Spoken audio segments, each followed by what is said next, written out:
Muito bem, estamos aqui para mais um episódio daquele que atua a nossa voz cast. Hoje recebendo aqui alguém muito importante, que vamos desmistificar assuntos também tão importantes quanto. Falo do conselheiro do Tribunal de Contas do Estado do Rio Grande do Sul, Edson Brum. Seja muito bem-vindo, meu irmão. Eu que agradeço, Júnior, pela oportunidade de conversar contigo e também conversar com o pessoal aqui de São Gabriel e da região. Muito obrigado. Meu irmão, eu preciso, antes de mais nada, da gente começar esse bate-papo, conselheiro, eu preciso anunciar também o nosso time de parceiros, eles que nos ajudam a produzir os episódios da nossa Vozcast e que levam conteúdo e informação para as pessoas na palma da mão, nas suas casas, na sua sala, com a sua família. Eu estou falando do Sindicato dos Empregados em Hotéis, Bares, Restaurantes e similares, sempre em defesa dos trabalhadores. Pança Gula, não perca tempo, vai de pança. Telefone e WhatsApp é o 559 9943 6555. Hara Sushi, fome de sushi, a gente resolve em 2 palitos. Telefone e WhatsApp é o 559 9934 7831. Sindicato dos Empregados no Comércio de São Gabriel, atrás de um balcão também bate um coração. Jobim Enes Advogados, escritório especializado em direito trabalhista, previdenciário e civil. Ana Enes, OAB-RS 54040 e Valdemir Tita Jobim, OAB-RS 54035. Telefone e WhatsApp do escritório é o 559-9973-9576.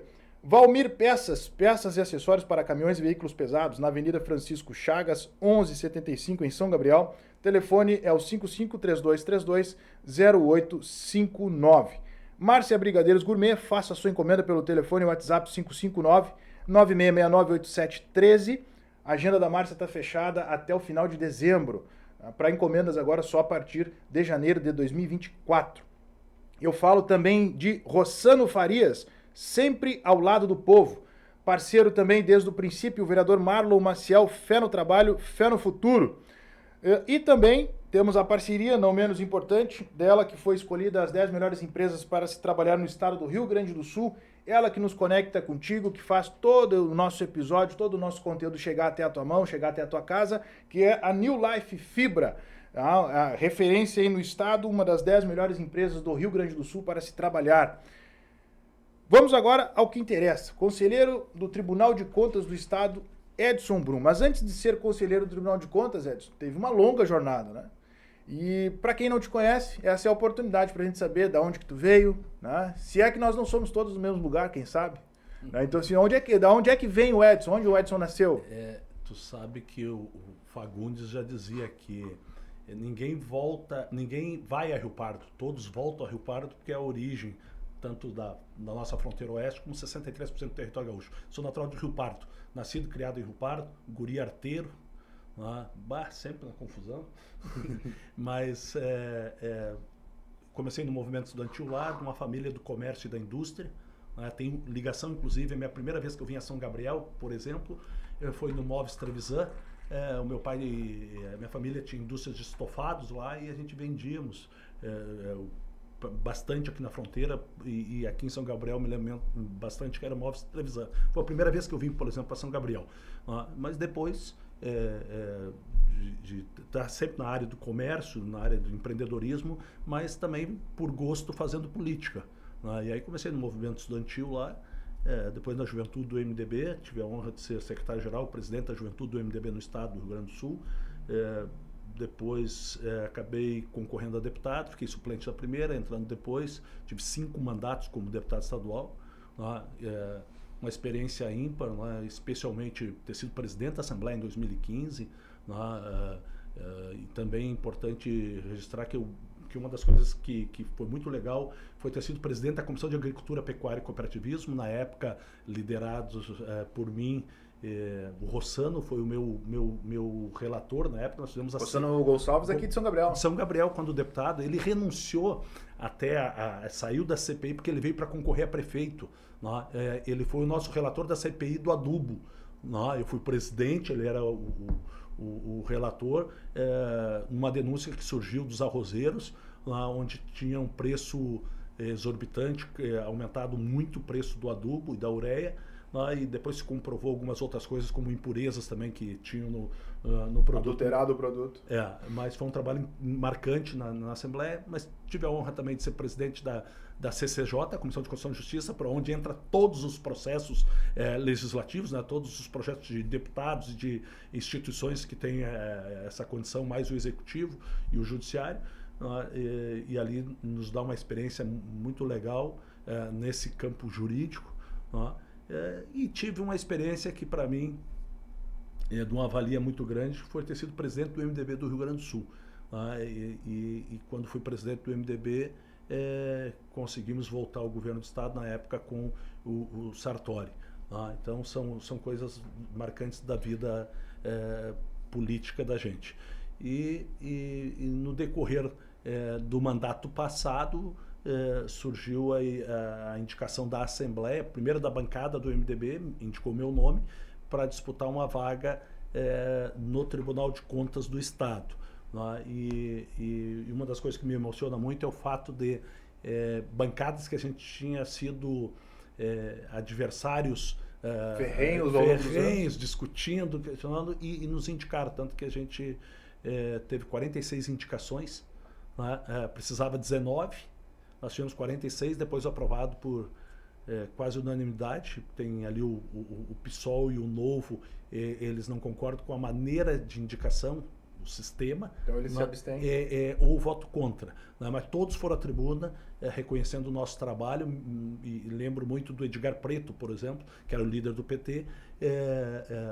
Meus filhos se emocionaram com isso, inclusive, que ele foi à tribuna, fez uma parte na minha despedida e disse que foi o mais duro dos adversários que eles enfrentaram no parlamento. Mas sempre dentro do campo político, administrativo, com respeito. Então, isso é uma maneira que a gente conduziu a vida pública da gente. Muitas vezes forte, intenso. Esse negócio de água com açúcar não é contigo? Não, eu não sou muito desse negocinho de tapinha nas costas. Mas marca, né? Tu vê uma bancada que normalmente a gente enfrentou na Assembleia, reconhecer esse trabalho, assim como foi a bancada do PP também, por uma questão ideológica do passado, né? Eu que comecei lá atrás e tive o avô que foi prefeito em Rio Pardo, o meu pai que foi vice-prefeito, vereador em Rio Pardo, aquela coisa do MDB e Arena ainda, né? Então a gente sempre separou bem, a gente discute política lá em casa, é uma convenção, café da manhã. Reuniu lá, até porque a minha mãe é filha de prefeito.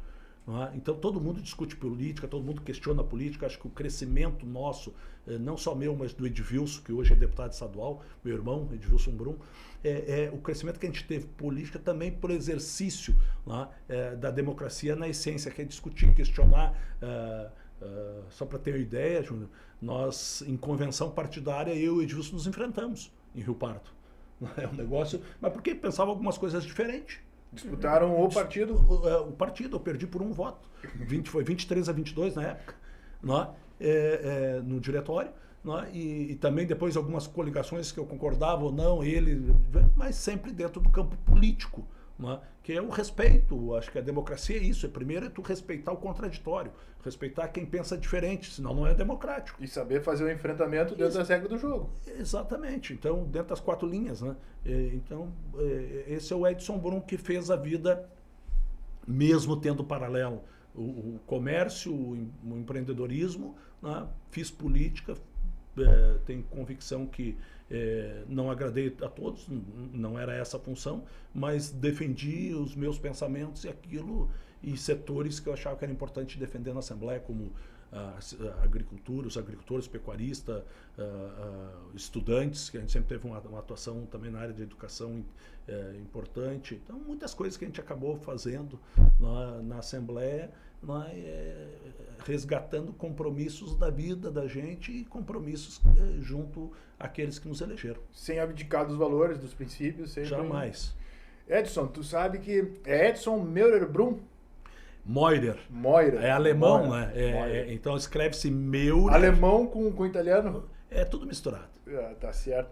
E tu sabe que os Bruns vão ainda, se deixar, os Brum tomam conta. Porque a nossa Vozcast é produzida por uma Brum. Mas deixa eu te dizer, só tem 2 tipos de Brum. o bom e o bem bom. O ruim não tem. Não, aí a gente tira da família.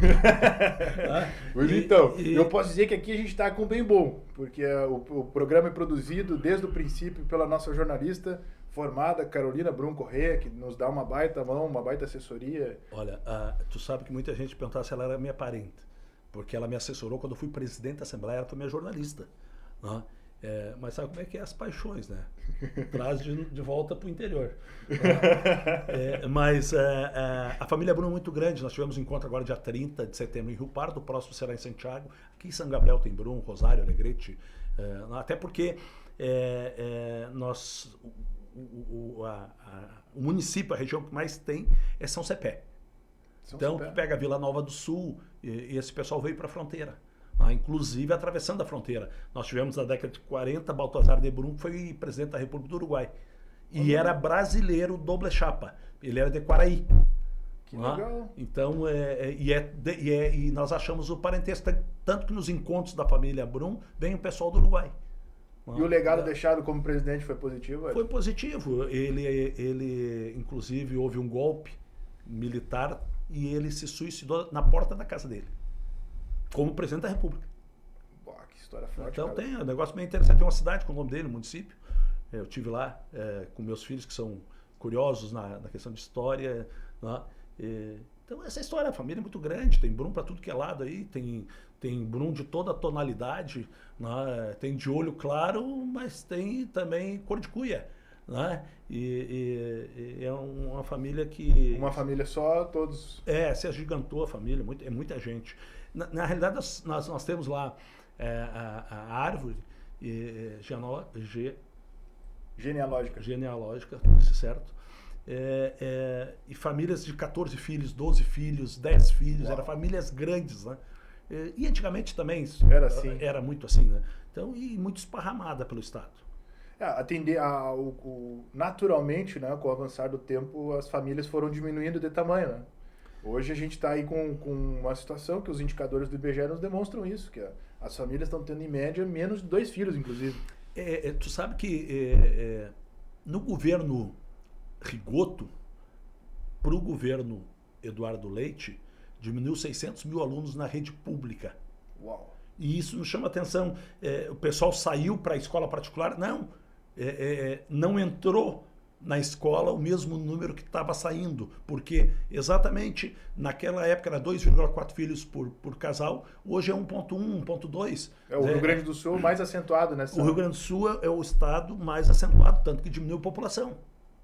Nós temos várias cidades do Rio Grande do Sul, mas muitas cidades que diminuíram a população. São Gabriel do IBGE. Nós temos o São Gabriel e o Rio Pardo é muito parecido. Muito parecido. Inclusive a sua composição econômica, de pouca indústria, mas da agricultura e da pecuária. E os municípios que não são industrializados já têm uma tendência de perder naturalmente centros industrializados. Exatamente. E os nossos jovens que saem para estudar, têm a oportunidade de estudar em Santa Maria, ou Porto Alegre, ou Pelotas, onde for, acabam se formando e não voltando para sua terra.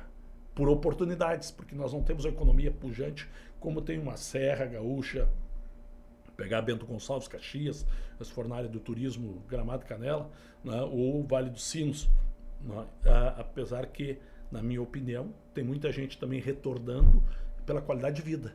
Sim. Esse é um ponto de debate meu, inclusive, Edson, se tu me permite, eu já defendo essa tese. Quando na academia eu me deparei, a gente debatendo sobre direito do trabalho, e aí num dos debates que a gente fez... mostrando lá como é o modelo alemão de direito sindical, né, que os sindicatos eles têm assento nos conselhos administrativos das grandes empresas, o que demonstra um certo equilíbrio na representação dos trabalhadores. E o que eu achei muito interessante nessa pesquisa e nesse debate que nós fizemos é que o modelo alemão de desenvolvimento industrial e econômico e social, ele leva em consideração a divisão equânime das coisas. Então, não é como o nosso modelo, que ele é desordenado, não tem um certo planejamento e ele é concentrado. Então, tu tem as grandes aglomerações urbanas, como Porto Alegre, região metropolitana, São Paulo, região metropolitana, Belo Horizonte, região metropolitana. Tu tem esses grandes aglomerados urbanos. Qual é o entendimento que a Alemanha desenvolveu em relação a isso? Né? Quanto maior a aglomeração urbana, mais distante o Estado estará. Então, para evitar a aglomeração. Ausente, né? Exatamente. Menos o Estado consegue atender às necessidades básicas, que é educação, saúde e segurança. Então, quando tu não permite essa aglomeração, tu começa a colocar as indústrias mais bem distribuídas, tu privilegia justamente isso, um Estado mais presente no mínimo e uma qualidade de vida melhor. Deixa eu te falar, Júnior, que acho que é uma coisa que eu tenho uma participação muito forte nisso. Quando eu fui secretário de Desenvolvimento, em 21 e 22, parte de 22, nós mudamos a lei do Fundopem, que privilegia hoje tu instalar indústria. O subsídio é maior para instalar indústria em São Gabriel do que, por exemplo, instalar em Santa Cruz ou Caxias do Sul. Exatamente. Vamos repetir isso, deputado. Perdão, conselheiro. Vamos repetir isso mais uma vez. Deixar bem claro. A lei do Fundopem. Fundopem. O que é o Fundopem? É uma lei que dá incentivos para a instalação de indústrias. Tá? E é desconto direto na guia do final do mês. Cada município do Rio Grande do Sul tem um índice pelo número de empregos, IDH. Né? O maior desconto que tem no estado é Quaraí. E o menor desconto é Carlos Barbosa, que é o município mais rico do Rio Grande do Sul. Então, se ultrapassou Triunfo, inclusive, no PIB. Uma empresa queira se instalar em Caxias, em Gramado, vai pagar mais tributo do que se vier para São Gabriel? O dobro do que se for em São Gabriel. Uau. Do estado. Isso tem uma tabela, é publicado, índice por isso. Essa operação, enquanto secretário do Estado? Sim, nós fizemos a mudança na lei, mandamos para a Assembleia e foi aprovado. Então, isso é para exatamente tu ter a oportunidade de instalar. Por que eu vou levar carne daqui, soja e arroz daqui para São Paulo para fazer ração animal lá? Por que eu não dou e não construo a fábrica de ração aqui? Então, esse incentivo vai proporcionar isso. Isso é novo, é 1 ano e pouco, 2. A gente passou isso via Federação Fiergs para todo mundo. Eu tive a oportunidade de falar aqui na Associação Comercial em São Gabriel, ainda como secretário, exatamente para divulgar isto.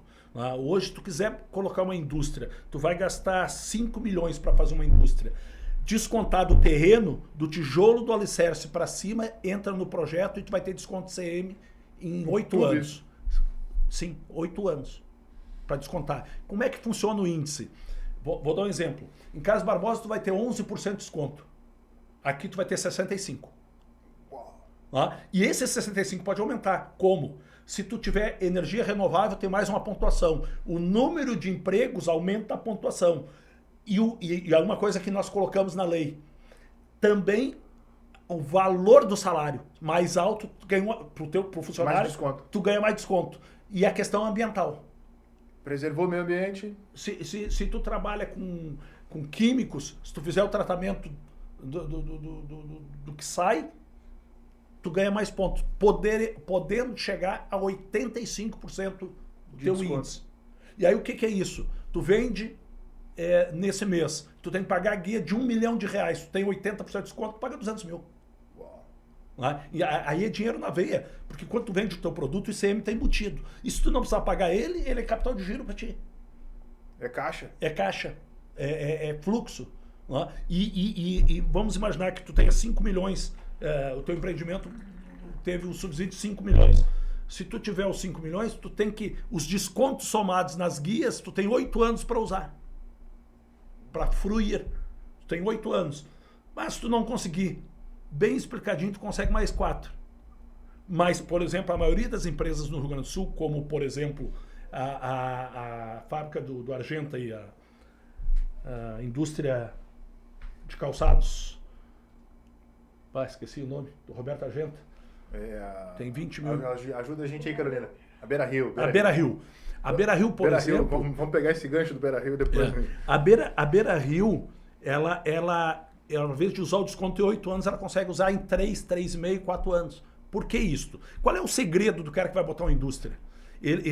Se o Estado te dá esse monte de incentivo, e um detalhe, a própria obra e as máquinas que estão incluídas é a garantia. Então tu não precisa botar um outro imóvel de garantia, ou tu tem que comprar uma carta fiança, seguro, não precisa nada disso. A boa fé, a gente está acreditando na boa fé. E o desconto é na geração do CMS. Então, tu pega, por exemplo, empresas que nem a Beira Rio, tem vários Fundopem ao mesmo tempo, e conforme vai ampliando, vai pegando mais. Por quê?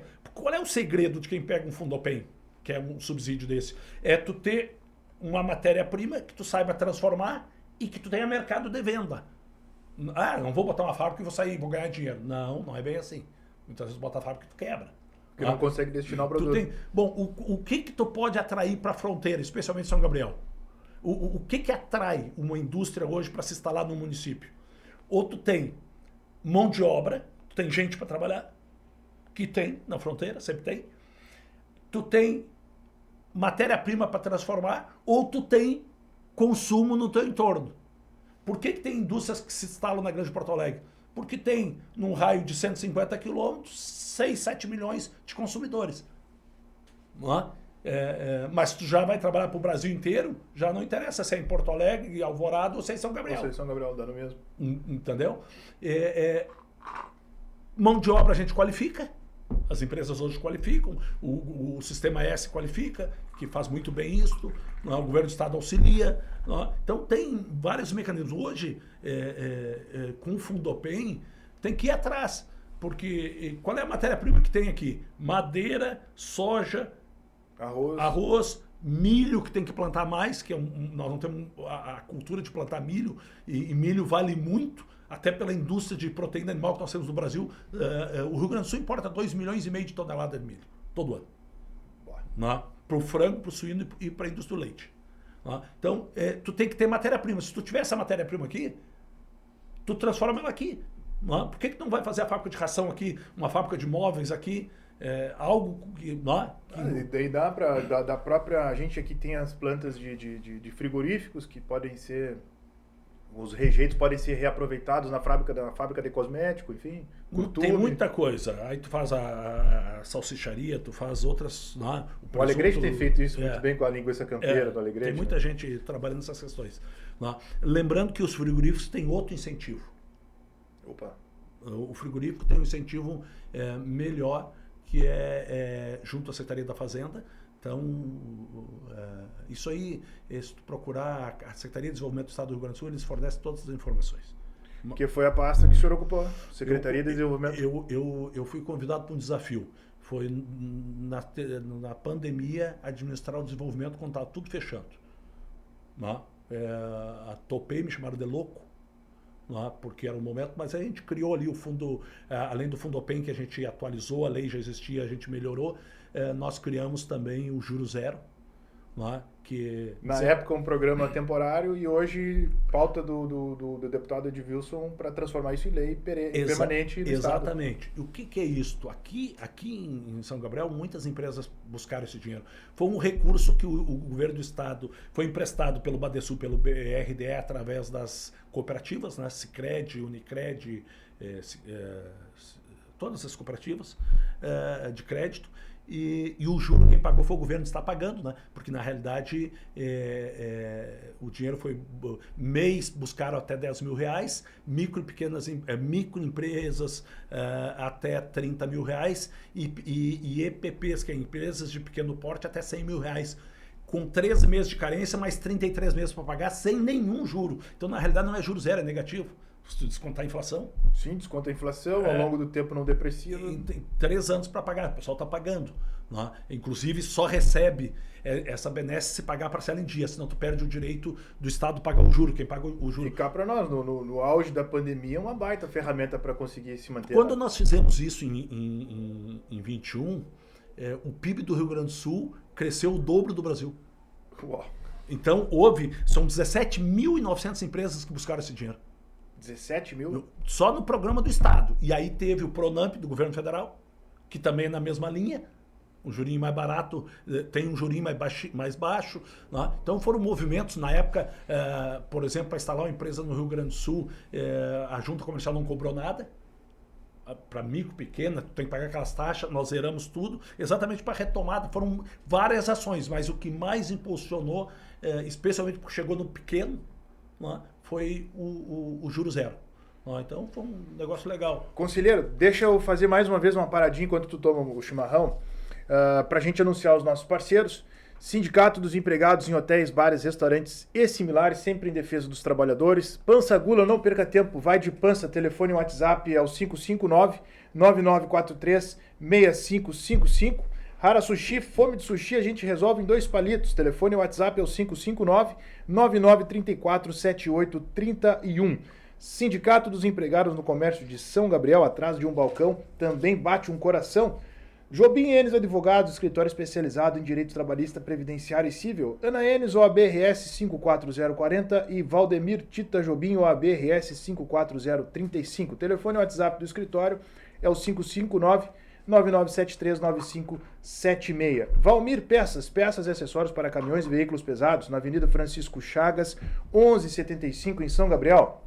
Telefone é o 55-3232-0859.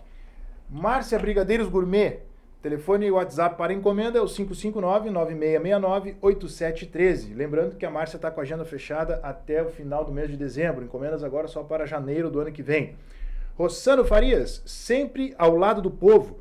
Vereador Marlon Maciel, fé no trabalho, fé no futuro. E a nossa New Life, ela que é a top 10 das empresas para se trabalhar no Rio Grande do Sul, ela que nos conecta contigo e que leva o nosso conteúdo e a nossa informação, que não foi pouca já nessa introdução, nessa abertura, sobre o nosso convidado desse episódio, o conselheiro do Tribunal de Contas do Estado do Rio Grande do Sul, Edson Moirer-Brum. Agora acertei.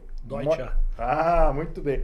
Edson, tu falou um monte de coisa aí que eu vou pincelar alguns detalhes aqui, mas primeiro para recordar que eu te conheci pessoalmente quando tu era presidente da FDRH, Fundação de Recursos Humanos do Estado do Rio Grande do Sul. Extinta FDRH, não existe mais, né, Edson?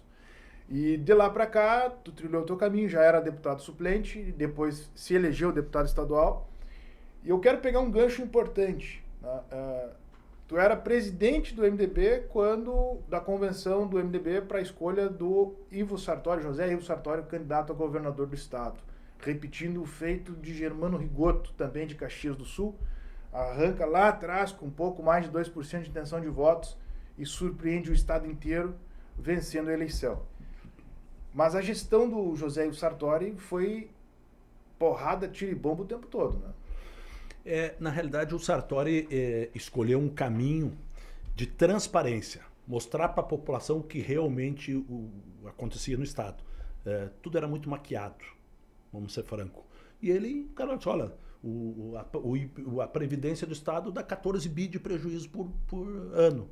Como assim? Se pegar toda a arrecadação de quem paga o IP, contribui com o IP, que é o servidor, pagar os aposentados do IP, falta 14 bi por ano. Então tem que aumentar o imposto para cobrir isso. Por isso que o ICM aumenta. Tem que cobrir isso. Né? Ele fez a reforma administrativa porque o que interferiu na nossa vida fechar a FDRH ou a Fundação Zoobotânica? Se os mesmos serviços prestados estão sendo prestados ligados à secretaria sem a fundação. Isso diminuiu 400 milhões por ano de despesa. 400 milhões tu faz alguma estrada que tu deixou de fazer, ou tu paga precatório que deixaram de pagar porque não tinha dinheiro para os servidores do Estado. Ou até mesmo direito. Os vencimentos em dia. Ou os vencimentos em dia. Então, o Sartori teve esse enfrentamento e começou as reformas. Né? Ele iniciou a reforma em 2015, eu era presidente da Assembleia, iniciou a reforma previdenciária. Foi quando aconteceu aquele episódio, em 170 e poucos anos da Assembleia, um único dia só, a Assembleia do Rio Grande do Sul esteve fechada. Que os servidores do Estado, através dos seus sindicatos, especialmente os mais radicais, antes das 7 da manhã, botaram correntes e cadeado em todas as portas, nós não conseguimos entrar para trabalhar. Esse era um episódio que eu gostaria de te perguntar. Né? Tu era presidente da Assembleia numa das únicas vezes em que a Assembleia foi fechada na sua Única história. vez. Nem na ditadura a Assembleia do Rio Grande do Sul foi a única que ficou aberta. Houve um movimento na época da ditadura, o senador Pedro Simão era deputado estadual e todos os deputados deram as mãos e os braços da calçada da Assembleia e não deixaram fechar a Assembleia do Rio Grande do Sul. Houve um movimento, isso na época da ditadura. Todos os outros países teve fechado o período. Por alguns dias, mais dias, menos dias, mas teve. A do Rio Grande do Sul não. E a única vez que fechou foi os servidores do Estado, aqueles mais radicais, né? Até porque eu estava dialogando com todo mundo, porque ia iniciar naquele dia a votação da reforma administrativa? Era da Previdência, na reforma da Previdência, onde foi cortado privilégios, não direitos. Não foi cortado direito de nenhum servidor, mas foi cortado privilégios. Eu vou dar um exemplo. Hoje eu sou conselheiro do Tribunal de Contas. Antes desta reforma, o conselheiro ficava 5 anos e um dia e se aposentava com o subsídio de conselheiro. Hoje eu me aposento pelo INSS. E respeitado o teto. Tudo. Normal, como qualquer outro trabalhador. Então, isso, por exemplo, foi um privilégio tirado. Eu sou o primeiro conselheiro que acontece isso. Ou seja, tu jogou contra ti mesmo. Mas não é. Pelo menos manteve a consciência penso tranquila. assim. É o meu pensamento. Zé, tu errou? Porque eles brincam comigo, né? Que eu cuspi pra cima, né? Sim. Caiu na cabeça. E eu disse, não, eu fiz e faria de novo. A consciência pelo menos está tranquila. Eu tenho contribuição previdenciária comprovada de 42 anos. Comprado. Aos 14 anos comecei a trabalhar, carteira assinada, trabalhando. Cara, todo mundo precisa trabalhar 35 anos no mínimo para se aposentar. Por que o cara que vai para lá fica 5 anos e um dia? Não. Então é um privilégio. E assim foi cortado muitos privilégios.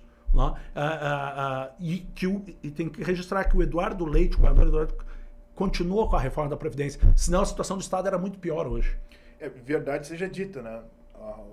O governador Eduardo Leite, embora tenha ganho a eleição, ele não deixou de reconhecer a importância da continuidade do ciclo que foi iniciado no governo Sartori. Se não fosse o Sartori iniciar com aquele ciclo, o Rio Grande do Sul estaria fechado para balanço.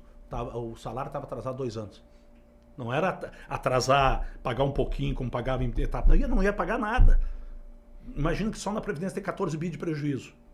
E tu tinha estatais, foram extintas 13 fundações. Faz falta para ti? Vamos lá. FEE. Sabe o que é? Não. Pois é, mas era uma estatal, uma fundação. A Fundação TVE.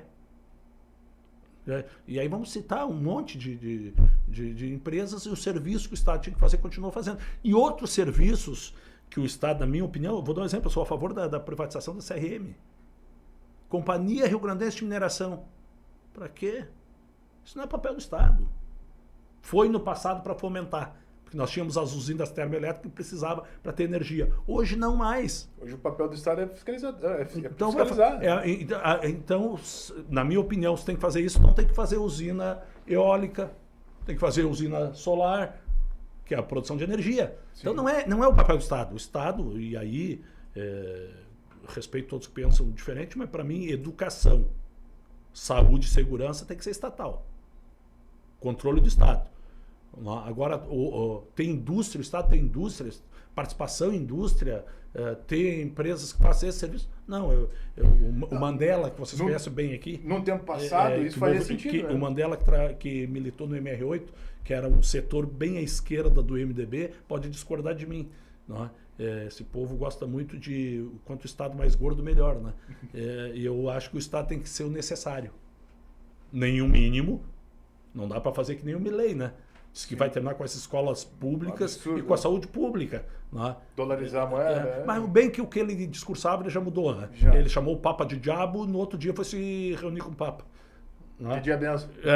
Então é menos pior. Né? E nada contra o cara, nem a favor do outro, porque não é isso. Você tem que ter algumas coisas que o Estado tem que ser responsável.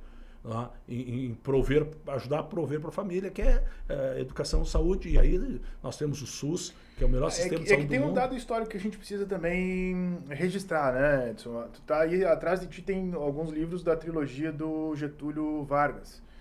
O Getúlio, ele é o cara que empreende um ciclo de industrialização do Brasil. O Brasil era um país essencialmente rural à época. Então fazia sentido naquela época tu ter as empresas públicas para fomento da economia. Sem elas a gente não ia conseguir. Fora que no mundo, a época também estava em voga... Siderúrgica nacional, né? Exato. E no mundo também estava em voga o nacional desenvolvimentismo. A ideia era que o Estado tinha que promover o desenvolvimento. Né? Então, o Getúlio em si, na verdade, ele não inventa a roda. Ele vê o que o mundo, observa o que o mundo estava praticando e pratica no Brasil também. Então, assim, e ele faz essa... Então, lá atrás fazia sentido essa quantidade absurda de empresas públicas. Hoje, não. Petrobras, né? A Petrobras é um grande exemplo. Claro que agora, o debate que se tem sobre a Petrobras é a questão de segurança nacional. Né? Os países em que se privatizou, o resultado não foi muito bom. Ainda é um tema de muito debate. Né? É uma coisa interessante. Em dezembro do ano passado, o último mês do governo passado, o óleo diesel aqui no Rio Grande do Sul estava próximo a R$ 8,00, R$ 7,60, R$ 7,70, até R$ 8,00 em alguns municípios. Hoje ele está mais barato. E a Petrobras continua dando lucro.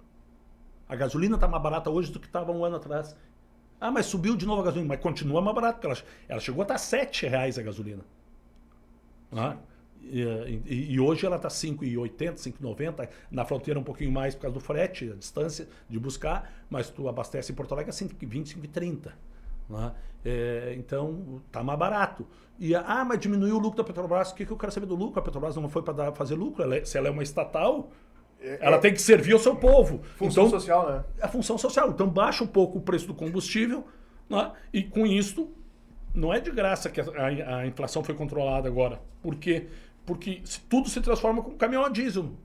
Que aí é o questionamento do Getúlio. Eu já li a trilogia toda do Getúlio, e eu me questiono, porque meu pai e meu avô eram getulistas.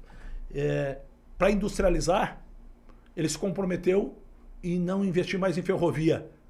Terminou um umbu aqui, né? Parado do umbu. Né? E nem hidrovia, nem ferrovia. Valeu a pena? Para aquele momento, sim. Senão nós não teríamos industrializado. Foi assim que ele atraiu a Mercedes-Benz, a Volkswagen, a Scania. Né? A Volvo veio depois. Veio depois. Mas essas três vieram lá atrás. Né? Então houve a industrialização. Nesta época a Ford aumentou o número de fábricas no Brasil. Quer dizer, e aí, por consequência, veio a fábrica de parafuso, de pneu.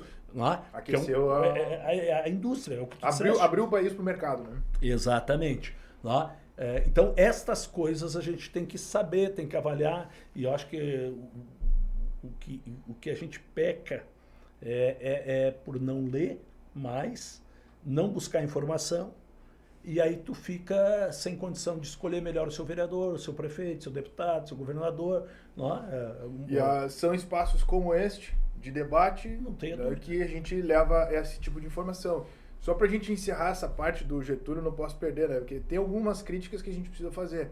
Claro que, naturalmente, à época ele não conseguiu, talvez, prever o resultado disso. Mas qual é o resultado? Né? O resultado é que o Brasil ficou refém do modal rodoviário e hoje a gente padece por conta disso. Subiu o combustível, a economia toda, a inflação pega na veia e quem paga a conta disso é o povo mais vulnerável.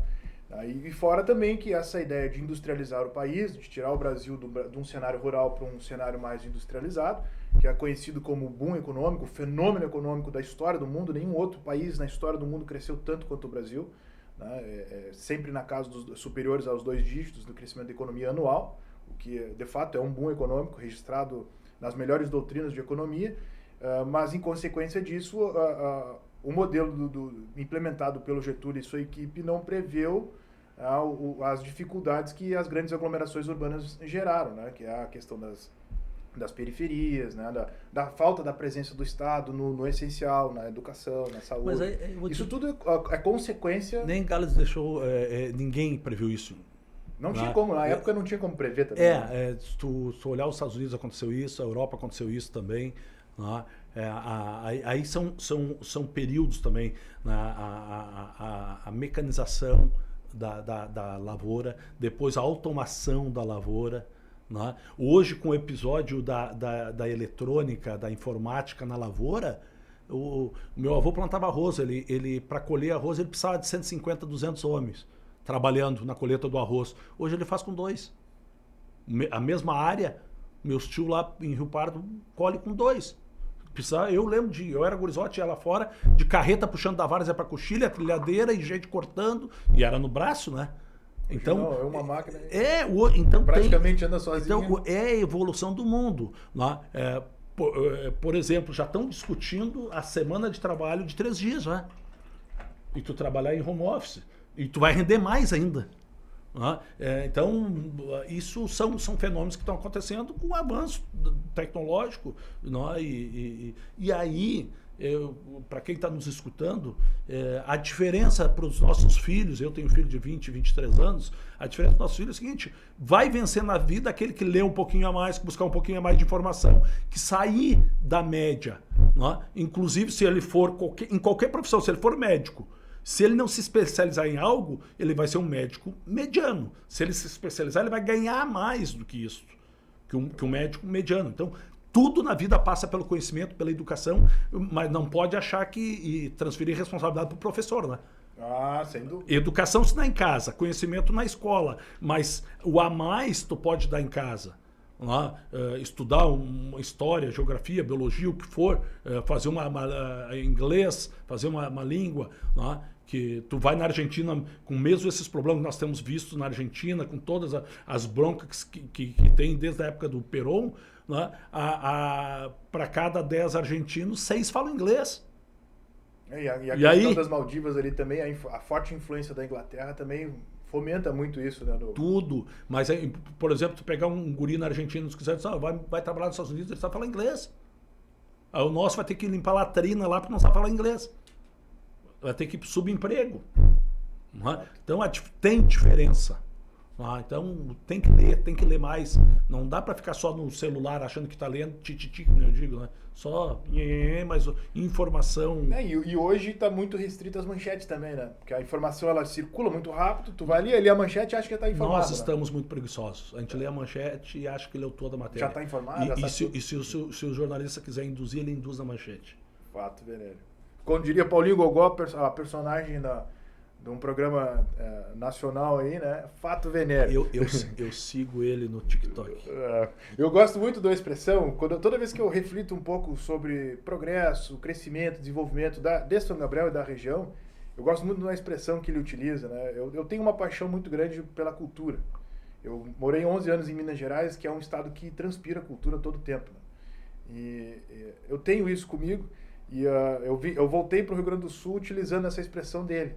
Quem não tem dinheiro, conta história. A gente precisa aprender a contar história. Eu me recordo que lá em Minas me perguntavam muito isso. Mas o que tu veio fazer aqui, naquele estado maravilhoso, lindo? Eu disse, não, para um pouquinho, qual é o retrato que tu tem do Rio Grande do Sul? Eles têm o hábito de chamar Gramado de Gramados. Eles botam no plural, né? Acho que é porque eles ficam naquela ideia de Gramado Canela. E, bom, Gramado e Canela é uma realidade à parte do estado. Eu venho da fronteira, da metade sul, que é uma parte um pouco mais pobre. Mas ali, sim, tu tem o traço do gaúcho, do tradicionalismo gaúcho. Então, assim, a gente precisa aprender a contar história, né? Sem dúvida. O pessoal não conhece muito o Rio Grande do Sul. Eu, quando assumi a Secretaria de Desenvolvimento, eu visitei 15 embaixadas brasileiras e eles não sabiam que o Rio Grande do Sul tinha indústria. Fui lá para vender as indústrias, mostrar o que tem. Só para vocês terem ideia, a indústria aeroespacial do Rio Grande do Sul é uma das mais avançadas do mundo. O capacete do caça Gripen é fabricado no Rio Grande do Sul, né? Fabricado aqui. O painel do caça foi fabricado aqui, criado aqui. Tem 400 mil horas de engenharia. Aquele painel somado. O helicóptero Esquilo, todo o sistema de controle dele eletrônico foi criado no Rio Grande do Sul. Nós temos o segundo maior polo de games. Nossos filhos estão comprando games da Apple, da Play Store, da Sony, tudo, fabricados aqui no Rio Grande do Sul, vendidos para o mundo inteiro. Então nós temos muito, o pessoal não conhece a indústria, nós temos uma fábrica de carros em Caxias que o carro sobe coqueiro, tanto que tem 20 exércitos que compram, lá na Grale. O cara botar uma parede porque aquele carro sobe, é um negócio... Então nós temos de várias áreas. Na indústria metal mecânica nós somos muito avançados. A indústria moveleira é a mais avançada do mundo. A parte de TI, de tecnologia também, né? Calçado feminino. Porque o setor calçadista do Rio Grande do Sul é muito forte, mas 90% do nosso setor calçadista ele é feminino. 10% é masculino. Beira Rio, Grendene... Tem 500 marcas. Azaleia... Tudo é aí, parte daqui. Então nós temos uma indústria. Só que o pessoal acha que é tudo igual. E não é. Nós temos regiões do Rio Grande do Sul que são mais pobres que a média do Nordeste. É o exemplo da fronteira oeste. Entendeu? Então tem muitas coisas e a gente tem que descobrir os porquê também. O Palombini, que foi secretário da Agricultura do governo Pedro Simon, ele tinha uma tese, ele fazia uma palestra, inclusive, que é o Rio Grande do Sul da enxada e o Rio Grande do Sul da espada. Porque quando nos colocaram na fronteira oeste, na fronteira sudoeste, na metade sul... Nós todos de Rio Pardo? De Rio Pardo para cá, era para ocupar as Sesmarias para que os espanhóis não invadissem. Enquanto que a parte norte chegou os imigrantes para cultivar. E aí se industrializou, precisava de enxada, tiveram que fazer. Ó, Todeskine surgiu como uma fábrica de enxada e de pá. E tem um aspecto cultural também que influencia, né? O norte, a serra, até a quarta colônia ali, a gente tem um espírito associativista, um espírito cooperativista muito mais aflorado do que o nosso fronteira, né? Tu vai no Vale Taquari, tu vai a Lajeado, Estrela, Encantado, Arroio do Meio, o colono empreendedor. Já tem uns 20 robôs ali naquela região que custa 2 milhões de reais, que tira leite das vacas. Tá o vovô e a vovó e estão tirando leite 100 vacas por dia. Quer dizer, cabeça arejada para novas tecnologias, investem. E eles gostam do trabalho cooperativo, né? É o que eu chamo de destaque para cá. O nosso conterrâneo da fronteira, dessa metade sul do estado, ele tem essa dificuldade de entender o benefício de uma associação, de uma cooperativa. Né? Hoje eu conversei com o Felipe Gaba, que tem um hotel aqui. Hotel Marechal? E ele é de Rio Pardo, e nós estávamos comentando sobre as estiagens e o excesso de chuva. E nós estávamos falando da viabilidade econômica de ter pivô, de não ficar dependente só da chuva. Então, tu também tem que ter, daqui a um pouquinho, se desprender de alguma coisa para investir em tecnologias novas. Né? Como o pivô. Nós temos a maior indústria de pivô do mundo em Panambi, aqui no Rio Grande do Sul. Nós temos pivô com 1000 metros, que usa suspensão da Fórmula 1. Olha o avanço dos caras. Por quê? Porque imagina um pivô de 1000 metros, lá na ponta a água não chega na mesma quantidade que chega aqui. Para ela ser uniforme, então tem que ter uma suspensão que, conforme a ondulação do terreno, mantém o padrão. Vamos fazer chover 30 milímetros. Lá na ponta chegava a 20, 21. Isso aumentou em 6 a 7% a produtividade da lavoura. Quer dizer, avanços tecnológicos num pivô. Né? E assim, infinidade de coisas. Agora, tem que ter cabeça para isso. Tu tem que querer, tem que ter cabeça arejada, investir em qualificação. O que a gente vê muito no Vale Taquari? Os pais investindo na educação do filho para ele voltar para a propriedade. No caso, o colono, agricultura e pecuária. Sim. Tu forma ele em zootecnia ou agronomia ou veterinária e ele volta para a propriedade. Com a cabeça fresquinha, já demonstrando o futuro. Tem a experiência dos mais velhos e aí recebeu conhecimento. A teoria do mais novo. Da universidade, coisa mais nova. Então, são coisas. Então, as diferenças do Rio Grande do Sul se dá por isso também. É um trabalho cultural que não vamos resolver no instalar de dedos, nem numa virada de chave, mas precisa começar, né? Tchê, vamos lá. Hoje um aluno, se tu escrever a giz no quadro, e o aluno tem que escrever tudo, ele não vai ficar ligado. Ele está ligado na internet, ele está ligado no celular. Hoje tu tem que ter lousas eletrônicas, tem que ter quadros modernos, tem que se atualizar nisso. Uma das bandeiras que a nossa Vozcast defende é justamente essa. Ensino de turno integral. E um ambiente escolar atrativo não só para o aluno, mas também para o profissional. Começa a defender também a escola técnica. A Alemanha, a base dela, e os países mais desenvolvidos do mundo, o segundo grau é o mais forte. Então, tu dá profissão para o jovem, ele vai ao mercado e ele paga a faculdade dele. Já está pronto para o mercado de trabalho. Né? E menos dependente do Estado. Quem depende muito da prefeitura, do Estado, é mais empobrecido. Uma das campanhas que nós fizemos parte aqui também no início do projeto, a nossa Vozcast, Edson, foi por um campus do Instituto Federal Farroupilha em São Gabriel. Está uma disputa acirrada aí, vários municípios pleiteando esse campus. Santa Maria está nessa disputa, Rosário do Sul está nessa disputa, Cruz Alta também. Tem vários municípios que estão pleiteando isso.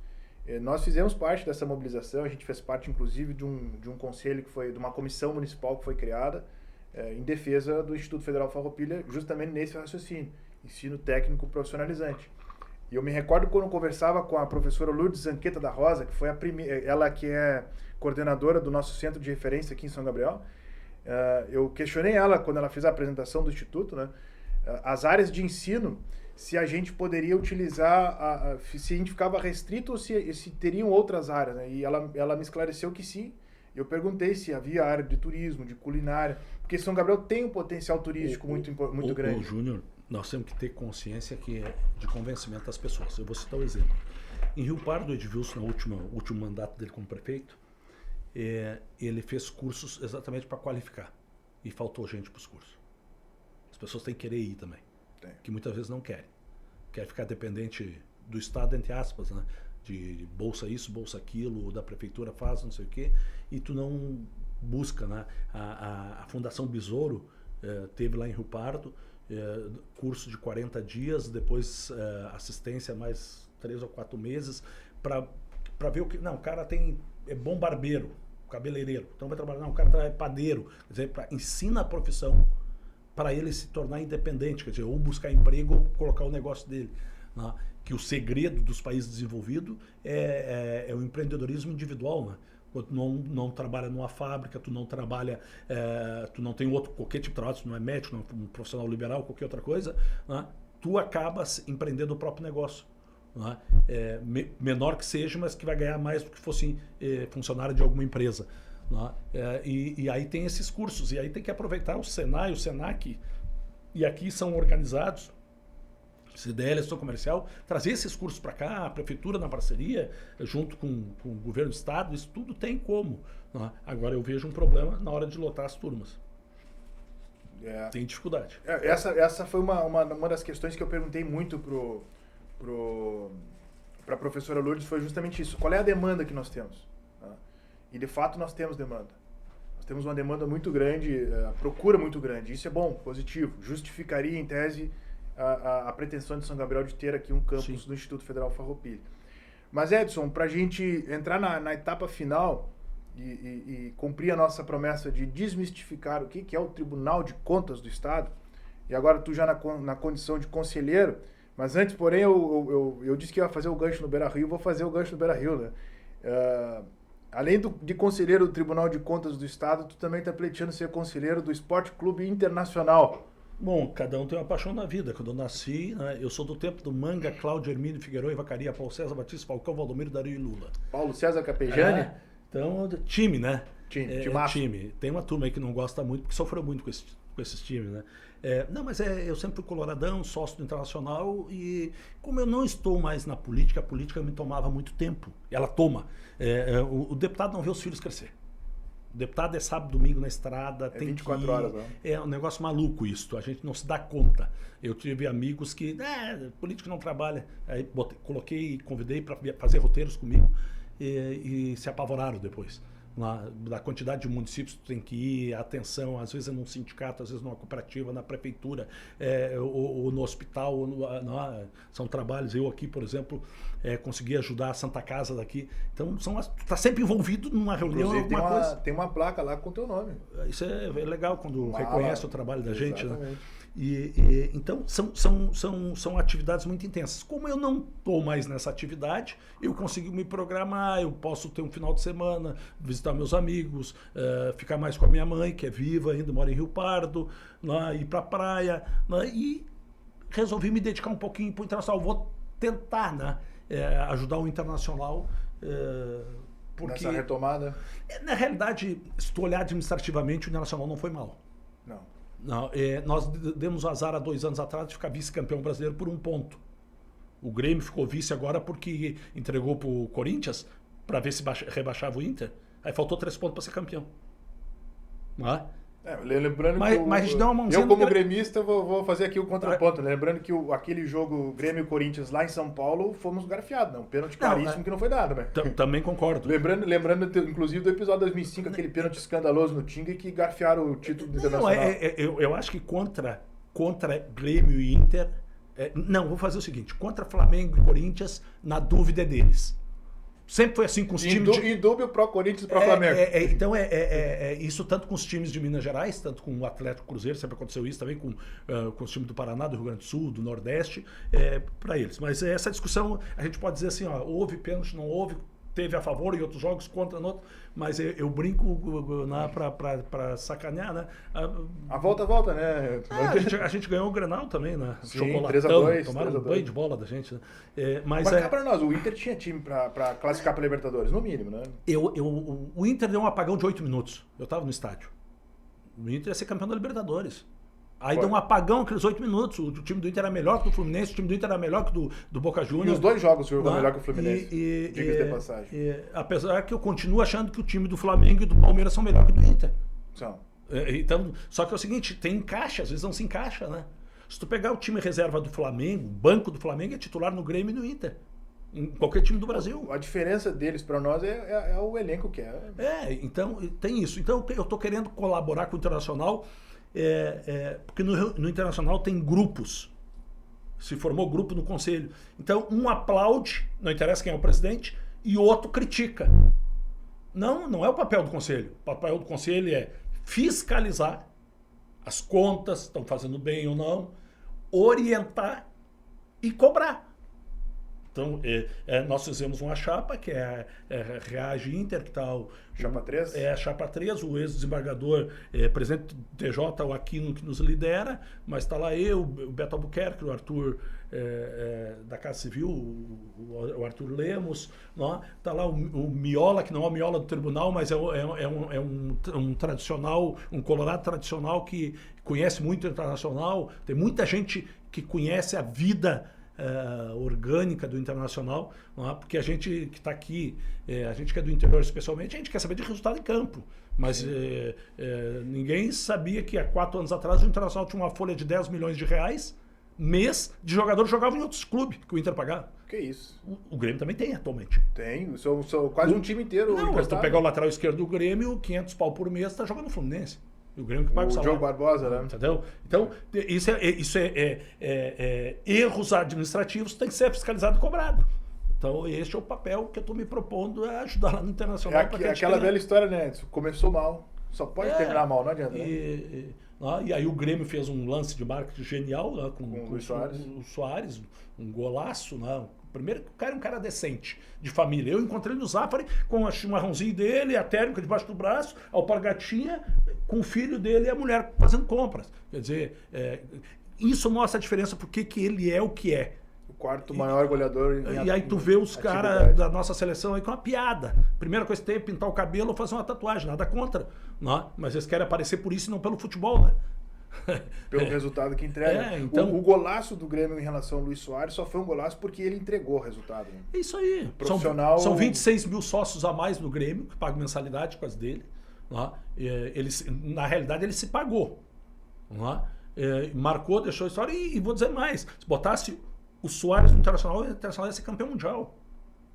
Não tenha dúvida disso. Ou, vou dizer mais, se tu pegasse o Alan Patrick do Internacional e desse pro Grêmio... O time do Grêmio é muito ruim, cara. O que tem de bom é o Soares. Aí, os caras não alimentam as bolas sempre quadradas pro cara. Pega um cracaço que nem ele. Se pega um cara... Lembra do Douglas Pifador? Se tivesse o Douglas no time do Grêmio, com a barriga... Até o Michael já serviria, não? Com a barriga de cadela, que ele brinca, né? Que tem barrigudinho. Ele distribuindo bola, o Soares tinha feito 80 gols. Só chegava a bola quadrada no cara. E o cara ainda resolveu. E o cara ainda fez 40 gols.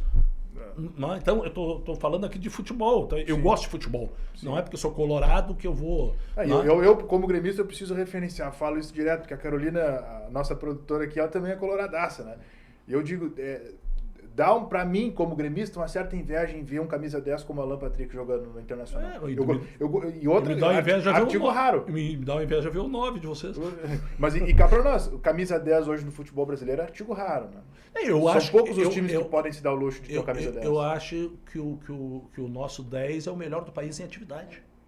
Tinha que estar na seleção. Bom, eu se fosse técnico da seleção, eu não ia contratar, eu não ia por nome. Quem é o melhor do... o Tiquinho é o melhor centroavante do Brasil hoje. Brasileiro, do Botafogo. Bota ele na seleção. O Alan Patrick é o melhor 10, bota na seleção. Não, eles ficam só com aqueles caras, não é? A ideia de meritocracia no futebol... Acho que tem muita coisa de empresário também. Mas, Edson, falando especificamente do Tribunal de Contas, né, para o pessoal que nos acompanha, que nos assiste, o que faz um Tribunal de Contas, afinal? Porque tu abriu tua fala falando que tu fez parte da Comissão de Constituição e Justiça enquanto deputado na Assembleia Legislativa do Estado do Rio Grande do Sul. Isso é uma coisa que a gente precisa desmistificar, né? A origem de uma lei, de um projeto de lei, não é essencialmente de um deputado. Ela pode ser do Poder Executivo, quando a gente fala do governo do Estado, né, do governador, da figura do governador. Pode ser de entidades assistenciais, de associações, né, de iniciativa popular, e também dos deputados, né? Todos esses projetos passaram instituições. E das instituições. Pode ter iniciativa do TJ, do Executivo, do Legislativo, do Tribunal de Contas, da Defensoria Pública e do MP. Das entidades, né? Tá. E o que acontece? O Tribunal de Contas é uma ferramenta criada junto com... Já existia, obviamente, previamente, mas muito mais consolidada com a Constituição de 88, né? Aquela questão, né? E aí agora sobreveio algumas situações, como a Lei de Responsabilidade Fiscal, aquela coisa toda, que colocou os municípios, né, em observância dessa lei, e que parece que para os gestores municipais foi um divisor de águas, né? O que se praticava antes não é o que se pratica hoje, não se pode mais repetir velhas práticas anterior à Lei de Responsabilidade Fiscal. Mas para as pessoas entenderem melhor o que é o Tribunal de Contas, o que ele faz, qual é o papel dele, o que um conselheiro do Tribunal de Contas faz?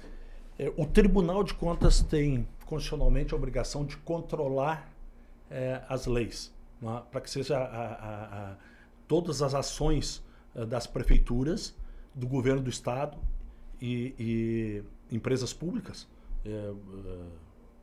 Vou dar um exemplo, a CRM, que a gente falou, a Corsan, que não é mais do estado, mas que era. Quem controlava tudo é o tribunal. Não é? Se foi dentro da lei a licitação, não é? Se executou dentro das normalidades. O tribunal ele orienta também. Hoje nós temos 5, 6 robôs, não é? Usando inteligência artificial. Por exemplo, quando a Prefeitura de São Gabriel lança um edital para comprar qualquer produto, eles lançam o Licitacom, que é um robô nosso, e ele cruza, vamos imaginar que eles vão comprar um copo, a Prefeitura precisa comprar 100 copos para as escolas, e aí eles botam o preço referência a R$8, não? Mas tem no mercado por 5, o robô, em questão de segundos ele pega. Ele já... E manda um aviso para a Prefeitura. Ó, retifica aí que tá errado. Se tu somar todas as compras feitas o ano passado pelas prefeituras municipais e pelo Estado, que foi alertado que tinha equívocos no edital, dá uma economia de 1 bilhão e 200. Uau! 1 bilhão e 200. Só isso. Tipo, vou comprar tijolo, o preço é R$500 o milheiro. Não, no mercado tá 350. Por que botou o preço de referência de 500? Algo de errado não está certo. Ou direciona, que só falta dizer a marca do carro. Você comprar um carro para saúde. Aí o carro tem que ter tanta cilindrada, só falta dizer marca tal. Isso é direcionamento. O que a lei não permite. Que a lei não permite. Isso para qualquer produto, pode ser para comprar qualquer objeto, uma cadeira para sala de aula, qualquer objeto tem que ter. Esses controles o tribunal faz. Além disso, o tribunal também, toda a aposentadoria pública passa pelo tribunal, que dá uma trabalheira. O meu gabinete faz, em média, 103 aposentadorias por mês. O concursado da Câmara de Vereadores de São Gabriel, quando ele se aposentar, toda a documentação dele vai ser revisada por nós. O funcionário da prefeitura, quando se aposenta, passa por nós. Mas como assim? Mas se ele se juntou tempo do fundo rural, tudo, não interessa, nós controlamos tudo. Para ver se ele está aposentado no tempo correto, na época correta, cumpriu todas a legislação. Então isso, tu vê que é todos os servidores do Estado, do Rio Grande do Sul, todos os servidores das prefeituras, todos os servidores das câmaras, prefeituras. Tudo. Então tem muito trabalho para ser fiscalizado. Então, é um trabalho técnico, mas é um trabalho... Bem e a questão das leis orçamentárias, a questão da destinação dos recursos, isso também passa pelo Tribunal de Contas? O que está em lei, sim. Por exemplo, o mínimo para a educação, para a saúde, isso não, é comum as prefeituras não conseguir acessar a empréstimos porque não cumpriram a lei, porque o tribunal não deu a certidão. Porque ele não cumpriu. Ele tem que dar aquela negativa, claro, né? Vários. Aí tem gente que tenta botar tudo, né? Tenta botar até hora extra, até o vale transporte como fosse educação, saúde, quer dizer, tudo é uma fiscalização. É que para as pessoas que estão nos assistindo, para elas entenderem melhor, né? A lei estabelece. Vamos imaginar que o bolo orçamentário do município seja 100. Né? Então, desses 100, X% tem que ser aplicado na educação. Qual que é o X% hoje, Edson? Você recorda assim da cabeça? Acho que é... 35? 30, dá um pouquinho mais de 30%. 35 e a saúde é 12%. 12% do orçamento do município tem que ser destinado para áreas específicas. E se o município não consegue comprovar que destinou... Não, e às vezes tem lei do município, né? Sim, que a lei municipal que determina que seja investido 3% na agricultura. Ele tem que cumprir. A lei federal, ela estabelece o mínimo. Os municípios podem aumentar um pouco mais essa situação. Então, basicamente, o Tribunal de Contas, como o próprio nome diz, fiscalizam as contas dos municípios. E serve como auxiliar para as câmaras de vereadores aprovar ou não as contas dos gestores. Esse é um outro detalhe que eu ia te perguntar. E a Assembleia também, em relação aos órgãos estaduais. Então, serve balizadora. Por exemplo,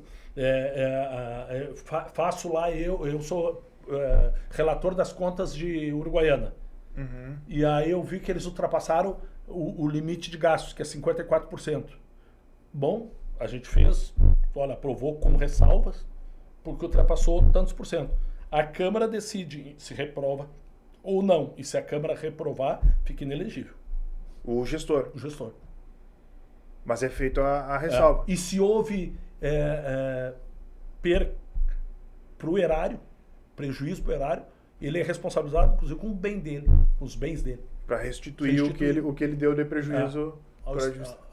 Então, nesse caso, o olho do povo nas contas não é só da Câmara de Vereadores quando aprova, mas também do Tribunal de Contas. Se fosse vereador, eu ia acompanhar o meu município todos os dias, porque se tu acessa o site do tribunal e tu acompanha a movimentação de todas as coisas, porque todo ano é feito a fiscalização das contas anuais. Deixa eu anotar essa dica, Edson. Entro no site do Tribunal de Contas do Estado para fiscalizar as contas do município. Bota lá São Gabriel e tu vai ver o que tem. Qual é o gabinete que vai fazer o relatório, que está analisando as contas, porque é anual. E outra, nunca repete o conselheiro. Eu, ano passado, tinha Porto Alegre, esse ano eu não tenho. Então, é feito um sorteio, né? e até para não criar vínculo. Uhum. Né? Então, é feito o controle. Mas é muito... Outra, o Tribunal de Contas do Estado tem um espaço ali no site dele para denúncias. Tu colocando o nome e se tu quiser fazer anônimo. Aí os técnicos vão analisar para ver se tem fundamento ou não a denúncia. Porque às vezes também tem muita denúncia que é mais política ou de interesse. Uhum. Tipo, o cara conserta o pneu na borracharia, então não conserta na minha. Aí eu acho que tá errado. Aí faz a denúncia, tu vai ver, não, mas fizeram a licitação dentro da lei, fizeram, ok. Não, mas muita coisa surge de denúncias. De denúncia da própria população. Qualquer pessoa pode entrar no site e fazer. É aberto, é bem acessível. E faz de forma anônima também? Pode fazer de forma anônima ou colocando o nome. Não. Perfeito. Então, quem cuida das contas, está esclarecido, é o Tribunal de Contas do Estado do Rio Grande do Sul. Edson, antes de eu passar a palavra para as considerações finais, preciso, mais uma vez, salientar os nossos grandes parceiros, o nosso time de parceiros do A Nossa Vozcast, Sindicato dos Empregados em Hotéis, Bares, Restaurantes e similares, sempre em defesa dos trabalhadores. Pança Gula, não perca tempo, vai de Pança. Telefone WhatsApp é o 559-9943-6555. Rara Sushi, fome de sushi, a gente resolve em 2 palitos. Telefone WhatsApp é o 559-9934-7831. Sindicato dos Empregados no Comércio de São Gabriel, atrás de um balcão bate um coração. Jobim Enes Advogados, escritório especializado em direito trabalhista, previdenciário e civil. Ana Enes, OABRS 54040 e Valdemir Tita Jobim, OABRS 54035. Telefone ou WhatsApp do escritório é o 559-9973-9576. Valmir Peças e acessórios para caminhões e veículos pesados na Avenida Francisco Chagas, 1175 em São Gabriel. Telefone é o 5532320859. Márcia Brigadeiros Gourmet, faça sua encomenda pelo telefone WhatsApp 559-9669-8713.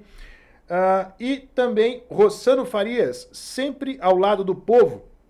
Vereador Marlon Maciel, fé no trabalho, fé no futuro. E a nossa grande parceira, ela que nos conecta contigo, entre as 10 melhores empresas para se trabalhar no Rio Grande do Sul. Somos uma ótima empresa para trabalhar. New Life Fibra, ela que nos conecta com o teu celular, conecta aí com a tua televisão.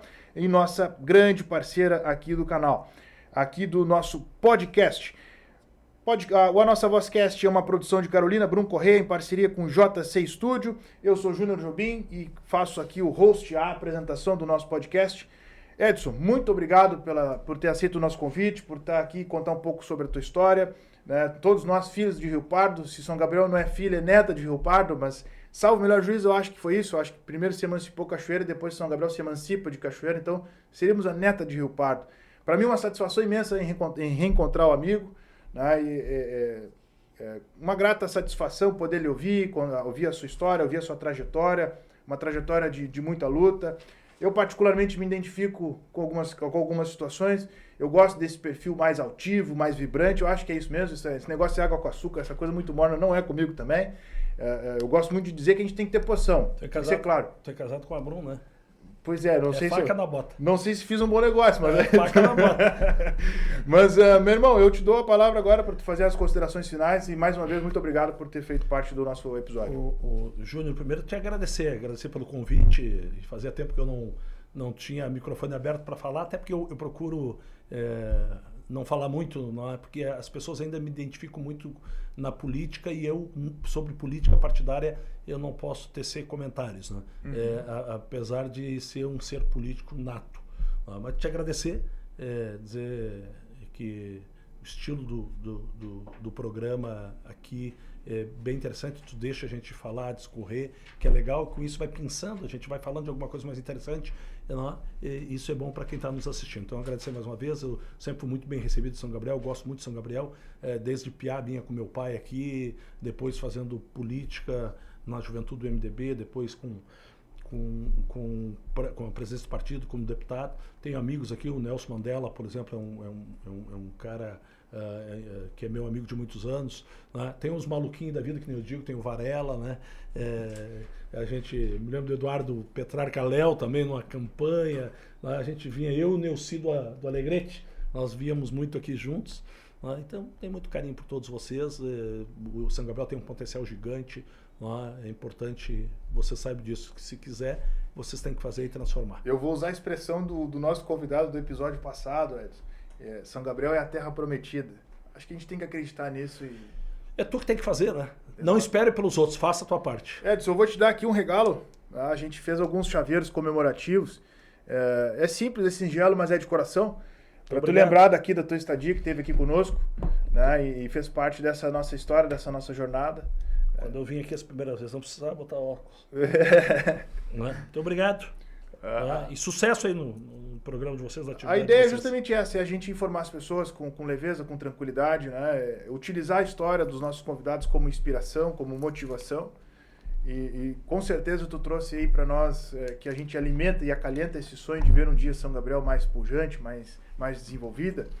Tu trouxe pra gente bastante ingredientes pra gente colocar nesse nosso sonho aí e aumentar essa receita e fazer desse sonho um dia uma realidade. Muito obrigado mais uma vez. Eu agradeço. Um grande abraço a todos. Um abraço a todos.